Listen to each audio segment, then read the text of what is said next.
President Bola Ahmed Tinubu yesterday, Tuesday, waded in the rift between Governor Fubara of Rivers State and his immediate predecessor, Dr. Nyesom Wike, which had plunged the state into political crisis. President Tinubu used the opportunity of the police council meeting, which both attended as members, to mediate and perhaps end the feud between the two political allies. Mr. President's intervention was disclosed by the governor of Bauchi State, Bala Mohammed, while briefing State House correspondents on the outcome of the meeting presided over by President at the presidential villa in Abuja. Despite their feud, Fubara and Wike had earlier exchanged pleasantries inside the council chambers venue of the meeting before it commenced. Mohammed, who is the chairman of the People's Democratic Party Governor Forum, also disclosed that the opposition governors had resolved to work with President Bola Ahmed Tinubu because he had shown good faith by not interfering with governorship cases brought before the courts by the PBP members. The crisis between Fubara and Wike is said to have led to moves by 24 members of the Rivers State House of Assembly to impeach Governor Fubara, resulting in turbulence in the state. On Monday, as the governors loyalists stormed the assembly complex to protest against this perceived impeachment. This also came after the bombing of the State House of Assembly located along Moscow Road in Port Harcourt by suspected arsonists on Sunday. The whole crisis rocking the state has put the issue of governance at the backstage and also deprived the people of the peace and security, which is the primary responsibility of the government. But the big question and the big story for today is, when will all of this end, where we have perceived as governors and godfathers having a running battle with their successor or godson, all in a bid of who controls the state? And how can the people welfare be put first rather than the political gladiators always wanting to control the resources and soul of the state? Well, a look at this and more is what this edition of The Big Story is all about, as we talk about indeed Godfatherism, battle between ex-governors and their predecessors and its toll on governance. That's what we're having as a major discourse today on The Big Story. We're talking about the running battle that seems to always exist between ex-governors and their predecessor, and how much of a toll is having on governance. And that's what we're doing. And to help us talk about this is no other person but the Human Capital Development Practitioner. And we're talking of no other person but Mr. Edewo Egedigbe. He's also the Executive Director of Value Rebate Center and also a member or state coordinator of the Transition Monitoring Group right here in Delta State. Good morning and welcome to the show, sir. Good morning. Thank you for having me. Well, before we go to how much all of this issue between ex-governors and their successor have robbed the good people of the states, I want us to first look at the present crisis that seems to be rocking Rivers State, that is almost making the state capsize. And yes, we know that this issue, they were built up to the crisis, but what is even surprising is just 5 months into the governor running the affairs of the states, and we now have total warfare between the governor and his perceived godfather Wike. But this is even funny because the governor once told, or rather Wike, the godfather, once told the good people of Rivers State that the state will be in safer hands with Fubara as his successor. But I really want you to walk us through your thoughts on the crisis rocking that state, and what do you feel the crisis is all about? Well, first, thank you for having me once again.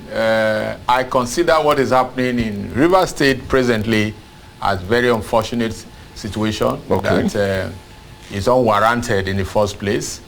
One, there wasn't any need for that in a very tender administration of Governor Fubara of Rivers State. However, you won't also connect what is happening to the greed and the avarice of our political elites in this country. You see them say one thing and what is in their mind is different. That's what we've come to see with this crop of political leaders that we've had across you know, the party divides. Yeah. They tell you wait, then you better use your tongue to count your teeth. You should be running when they say wait. That's what has metamorphosed each time. So it's very unfortunate that these are happening. One of the first things that came to my mind when I saw all of those squabble over the weekend, early part of this week, was a simple remembrance of what I hear the current governor tell Yeso Wike at the handing over ceremony. I listened to it, I watched it with keen interest. The man was simply, you know, almost on his knee, appealing to Governor Wike then, I mean, okay, outgoing Governor Wike, that look, please, don't leave me far. Don't go far from me. I have a lot to tap from your experience, having, you know, worked with you this while and all that. Those were his sooty words at that time. So the question to ask is, so how far have you just come? In less than 5 months, 5 months. Then it's as if they are not seeing eye to eye. So it's more worrisome to me when you now place it. That was why I said from the beginning that, look, politicians tell you to wait, then you better be finding a way to run, because that wait is something else other than the word wait, as it were. So it's quite unfortunate, and it's not peculiar to former Governor Wike and We'll look at all of that. So it's a recurring decima in our political balance in this country, and I think something drastic should be done to it to clear off that kind of mindset, which is unacceptable when you talk about the practice of democracy. Now, let's look at it, because all of this really came to the fold on Sunday when a portion of the assembly along Moscow Road was bombed, and on Monday the removal of the Speaker of the State House of Assembly, and we're talking of no other person but Edison Ehi, was removed from office. The State Chief Judge was suspended, the Chief of Staff sacked, all local government chairmen suspended, the Governor's Chief of Security Officer redeployed, and even while moves were there on yesterday to reconcile them, we learned somebody was shot yesterday in Port Harcourt when they went to protest and evict the already suspended State Speaker of the House from his official residence. But my question is, do you feel they both went too far in handling this issue?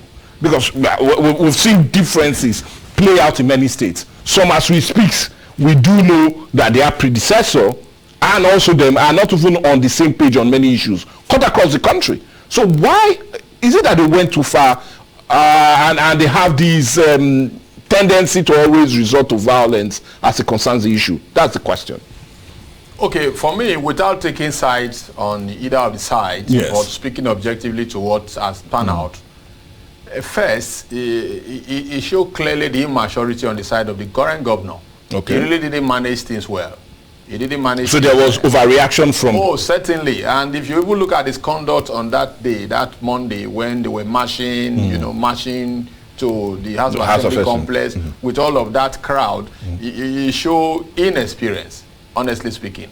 And that tells you too that his political clout is not sophisticated enough, because if you look at his antecedent, he is from the civil service. He was an accountant, and so from accountant turned politician. So you see that his mastery of the political turf is a bit shaky. If not, all of that transpired that day shouldn't have been led by him. For instance, I saw him how they were trying to lift him on top of a pickup van so he can address the people. All of that can be avoided. Now, as a leader, one of the hallmark of a leader is your ability to manage tension, to manage conflicts, to de-escalate tension. But in his own case, instead of de-escalating the tension by talking less, by even being seen more, he is seen less, is everywhere. But the question is, would you blame him, knowing the antecedents of some Wike and how always he seems to be, forgive my language, the aggressor? But you know, now in fairness to Wike in this, you know, you don't shave a man's head in his absence. Okay. Now, at least we all listened to a few comments from Wike yesterday. Yes, of course. And the Wike we used to know before is a bit tamed. It's a bit, you know, it's a bit calm and calculated, more calculated than ever. Now, that's what I expected of the governor. Now you are already the governor. You are the governor, for crying out loud. So whatever you do has to be seasoned with, with the right temperament. Okay. That's what was almost absent. We need to also, highlight some of these flaws so that they don't happen again. And not particularly the governor, but even other governors or other leaders, how to manage conflict, where you need to de-escalate tension rather than escalating it. Okay. Because if you see, it was when you hear the chanting that were those guys following him, Asanwana Wana, those are war, signal that are not good for a burden administration. So those were very unnecessary. Then on the side of Wike has not really said anything, except for insinuation. And also forget that what is happening could be triggered by some, some perceived elements who are also not happy with the emergence of Fubara. Yes. In conflict, there are shadow, triggers. There are people who will benefit from conflict that are always by the side. Yes. You don't see them. Waiting for. You don't even see them. They will throw spine into the woods and you will see the reaction. And that's their tough. So in analyzing and also, dealing with conflict situation, you need to look at the root cause of the conflict. When I listen to a lot of commentaries on this subject matter, yesterday, day before yesterday, and even yesterday, you see that everybody seems to be towing the line of the governor without even looking at what could have necessitated all of this. So in engineering, there is this saying that when you want to treat a gully erosion, you go to the source, you go to the root. What necessitated this misgiving within 5 months of a new government? What could have happened? It is unraveling that, what led to it, that we better position, to work against, of course, to deal with it properly and wisely as such, then also to make sure this does not happen again in subsequent time. But that has not been seen. So the gladiators in Rivers State, I believe they should have a rethink in managing this. Because, like you were saying now, rightly put also, just yesterday in the evening, towards in the night, there were a lot of, news and commentaries that youths numbering over 200 went to the speakers of the house and they were pulling the gate. I watched one of those amateur videos when more than 5 guys were virtually pulling the gates of the speaker. And before then, I also saw in the news where I think the majority leader of the house, the deputy speaker, addressing press, that look, 24 of them met and suspended the majority leader of the house and 3 other officers indefinitely. That leaves them with the 24 of them, and that their speaker remains their speaker. That there was no time their speaker was removed. So if that is what coming from the majority of members of the State House of Assembly, then any other thing coming out should be taken. Let's still remain there, because you talked about the root cause of this, and with information reaching us on the mining has not been totally verified.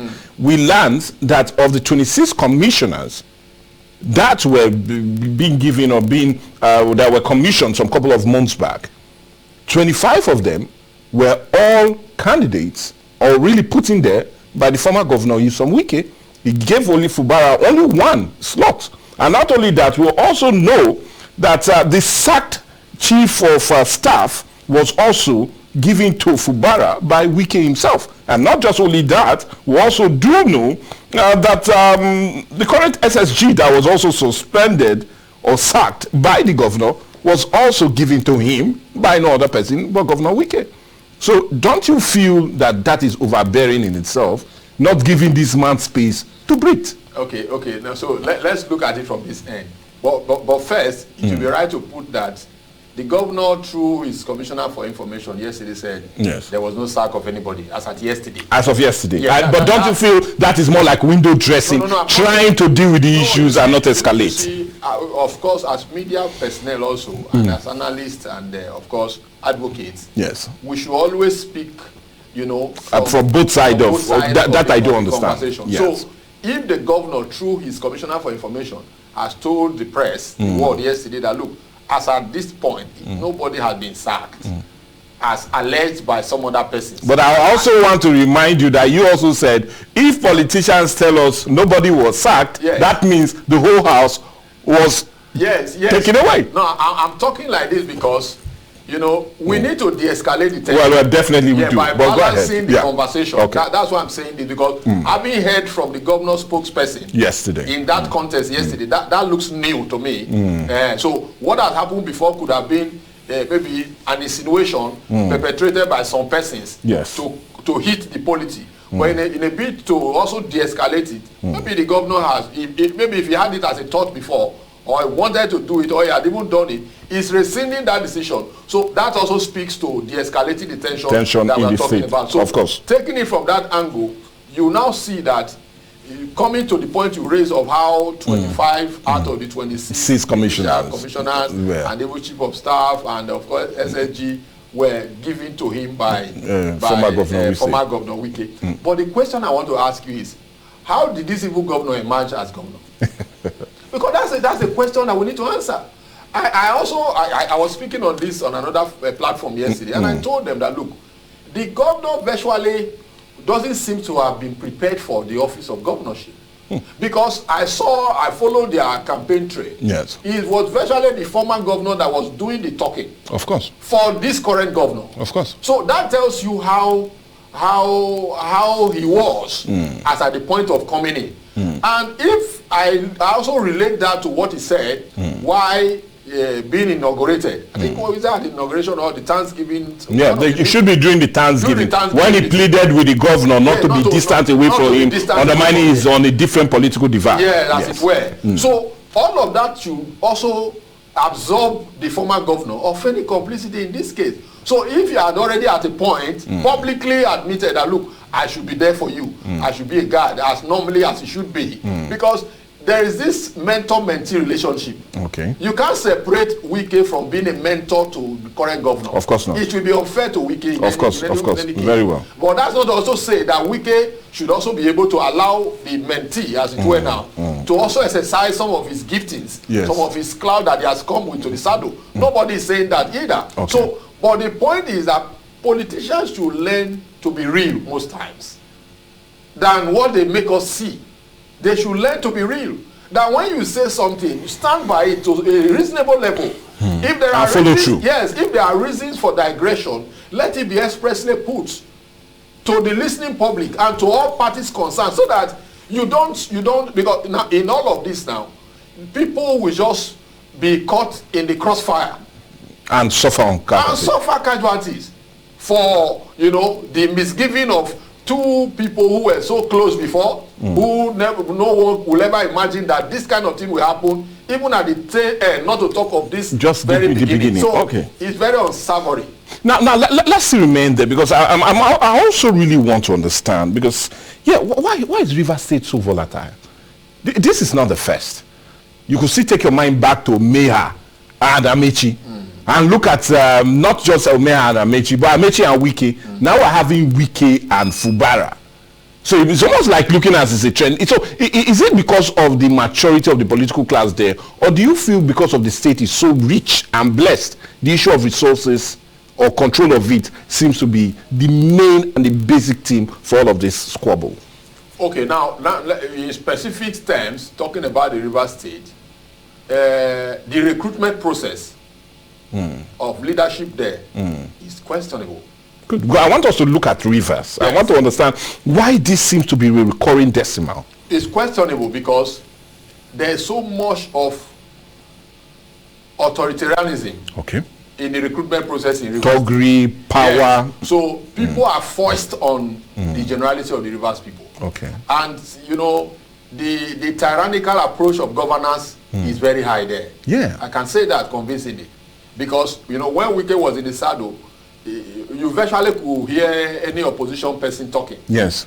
All like other states. All like other states. And I tell you, as a civil society practitioner, the civil society space in Rivers State for 8 years, where Wike was governor, was moribund. Was moribund. As we speak here, openly, even though with some gag here and there, yes, but it cannot be compared to that of Rivers State. I have colleagues in Rivers State who will tell you all through the 8 years it was lamentation. Civil society space was shrinking on a daily basis in Rivers State. So that tells you that there is a tyrannical approach to democratic governance in Rivers State from successive administration. It strictly put, even particularly the Wike administration of 8 years was hit in that regard. So that brings about docility of the citizenry for fear of their life. So even when they could speak about these issues, you see them turn the blind eye for their safety or for their existence, and that give room to more all tyranny. comers. Yeah. Yes, all manner of leadership that comes to bear. So that is why it will suffice to say that the people of Rivers State should be more sophisticated now, because we are in a democratic system of government where your voice should be heard, and the opposition should thrive. And the opposition should thrive. Then also, opposition in Rivers State too has not also managed themselves well.